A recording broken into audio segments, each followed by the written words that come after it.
Whoa, how did you do that? Oh, you mean this? I know, I've been practicing this for quite some time. No, the thing with the, you know, the flying cards? Yeah, do you mean that? Do you want me to show you? Can you really teach me? Yeah, why not? It's not too complicated. Here, take these. I have my own extra deck here. Whoa, I have the same deck at home. Oh, wow, yeah, that's so cool. So what do I do first? Your right hand is your dominant hand, correct?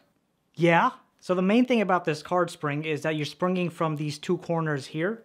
And what's going to happen is your ring, middle, and index finger are going to go on top like this.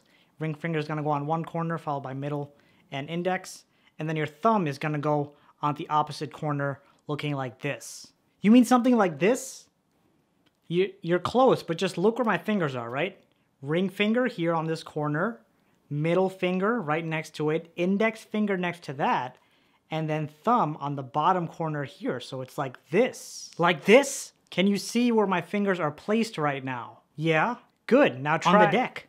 Okay, here, let me arrange your fingers for you. Oh, okay, thank you.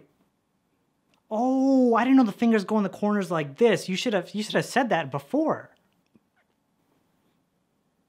From here, you're going to start squeezing the deck at the corners, building up a lot of pressure like this. Once you've built up all this pressure, you're going to start releasing the cards by moving your thumb outwards like this. So your thumb is gripped like this, right? You're just going to start moving it outwards like this while continuing to squeeze. And once you get a little more practice doing that, you'll easily be able to spring the cards over from one hand to the other hand. Oh, okay, I get it now. Do you actually though? Yeah, it's simple, no problem, look.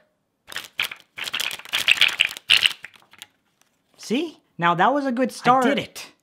Wow. Thanks. Well, I mean, I'm gonna go show this off to my friends. Can I at least get my cards back? Yeah, that's not happening.